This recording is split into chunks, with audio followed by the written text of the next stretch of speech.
Hello, ladies and gentlemen. Welcome back to another episode of Who Would You Play? And I'm so glad to have Abhimanyu back on the show. So, after Kyle Mills, it's you. How does it feel, I'm back.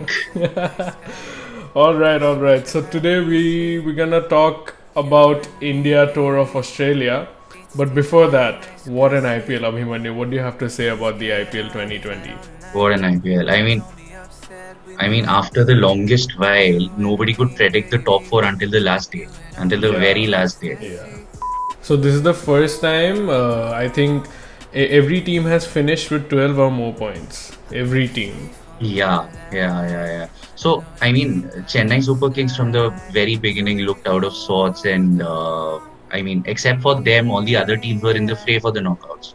That was the best part. Still, Mumbai Indians through and through winners, Chennai Super Kings through and through last. But there was a lot of healthy competition between all the other six teams. Yeah. So today we are here to talk about India Tour of Australia. Uh, Honestly, it's not I'm going to be excited. as easy at it as it was back in 2018. This is going to be a tough As series easy. and tough, especially for India. I mean, obviously, 2018 was not easy either, but you know in what sense I said that. I So get it. today I will be making the Australian ODI 11 and Abhimanyu will be making the Indian ODI 11, and we'll talk more about India and Australia and the tour. So the tour begins on 27th with 3 ODIs, 3 T20s and 4 tests if I'm not wrong. So Abhimanyu, would you like to begin with your India 11?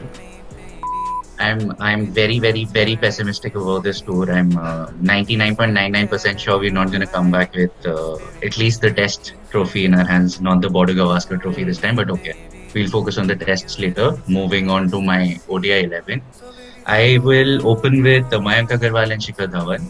Yeah. At number three will come in Virat Kohli. Then I'll get in Shreyas Iyer at number four. And KL Rahul will come in at number five because he was very successful at number five in New Zealand. So Yeah. I'm hoping he'll give some much needed stability to the middle order because, as you will see, after KL Rahul at number six comes in Hardik Pandya.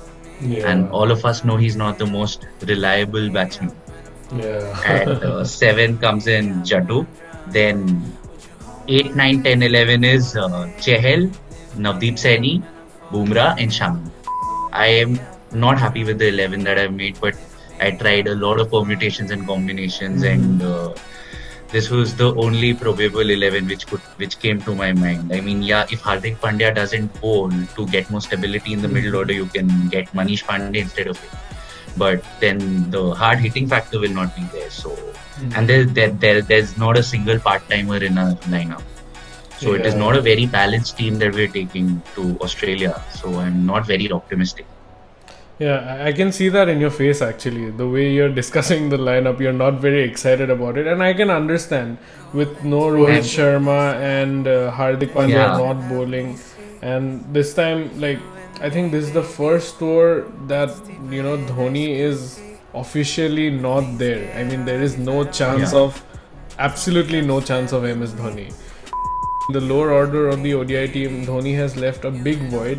And I mean, Hardik Pandya, he can come and hit from the first ball, but again, batting in Australia is a bit different than batting in the IPL. And yeah, I can totally understand why you're not so optimistic about this lineup. yeah. Ideally, I would have Hardik Pandya in an ODI game at number seven, say, coming five down. Mm. At number six, he can be a bit unpredictable. And then after him, there's Ravindra Jadeja at number seven. So it is not very stable. If our Yeah. top order doesn't fire, Yeah. we're doomed.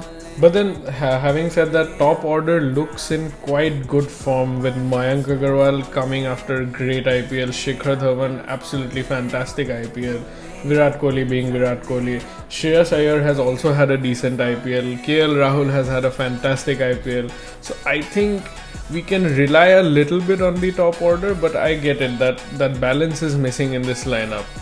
Let's move forward to my Australian ODI 11. I didn't have to think too much because I think if you give anybody to make the Australian team, they'll probably end up with the same lineup. So I have gone with David Warner and Aaron Finch as my openers. Aaron Finch has not performed really well in the IPL. In fact, he's had a bad IPL, but I hope in the Australian colours, I don't hope as an Indian, but I think he'll find back his form. And David Warner, he didn't really find form when he was playing in England, but then whenever he wears orange, he just finds back his form. So David Warner is full fit and going. At number 3, I'm going to play Steve Smith. At number 4, I'm going to play Marnus Labuschagne. Is that right? Labuschagne. Yeah, that's right. He's my favorite batsman. Yeah, I'm really excited about Marnus Labuschagne, and his combination with Steve Smith has always been something to look forward to. And at number 5, I'm going for Stoinis. So this is the part where I had to think about, because at number 3, if I'm sending in Smith, and at number 4, I'm sending in Marnus, then I have to send in Stoinis at 5. But Australia prefers playing Stoinis at number 3. So this was one thing I had to think about. But it's like a textbook thing. They say that the best player of your team should go in at number 3, and only following that, I have sent Steve Smith at number 3. I think Stoinis can do the job at number 5 also. I mean, he's had a great IPL with the ball, with the bat, everything. So I think he can manage this. At number 6, I'm going for the wicketkeeper Alex Carey. At number 7, I'm going for Glenn Maxwell. He's had a bad IPL, but I hope in the ODIs he can turn it around, and having him in my lineup did really well in England.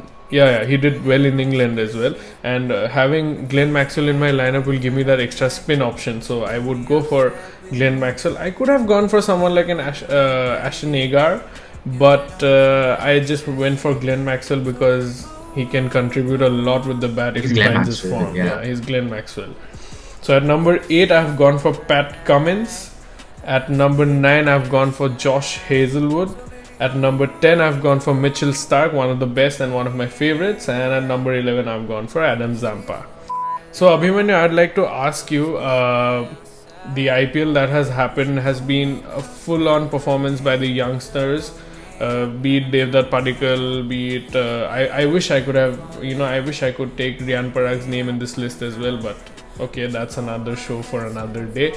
But is there any couple of players or any one player that you would you wanted to see in this Australian tour? I'll tell you an anecdote. So I have 2 favorite batsmen in the world. Okay. Right now, whom I'll take time out to watch them bat. So one is Marnus Labuschagne, who's going to play for Australia, and the other one is Surya Kumar Yadav, who unfortunately did not find a spot in the team. So Sky had to be there, man. After the IPL he's had, and after the IPL he's been having for the past 3 years, I mean, how much more can you ignore him? He needs to be part of the lineup. He can bat in number 3, 4, 5, 6. He's versatile. He has all the shots in the book, and he's stable as well. So I would love to see him in the lineup, and had Sky been in the lineup, I would have definitely put him in the playing 11 over anyone else. Yeah. Obviously not over Virat Kohli or Rohit Sharma. So actually I was about to ask you this question. I was pretty sure you would take Surya Kumar Yadav's name. But in this lineup, if you play Surya Kumar Yadav, where do you want to play him? At which position? In your lineup, if you had to give up one player from this lineup and fit in Surya Kumar Yadav, which player, at which position would you play? Okay, although I love him, but I mean, for this lineup, maybe I would sacrifice Mayank Agarwal. KL Rahul would move on to the top as an opener, and Surya Kumar Yadav would come in at number 5. Rohit Sharma had to be part of the white ball squad as well. I don't know what's happening with the BCCI and what is going on. There's definitely something fishy, man. When it's not transparent, there has to be something fishy. Something is being hidden from the fans. Yeah. Maybe it's because of his fitness. It might be because of his fitness. And they cannot let this out in the media because it looks bad. Yeah. He's an international cricketer. Yeah, exactly. Alright, so Abhimanyu, if you had to predict, what do you think the series will go down like? What's your scoreline? I mean, So just for the ODIs, yeah, just for the ODIs. I think 2-1 to Australia.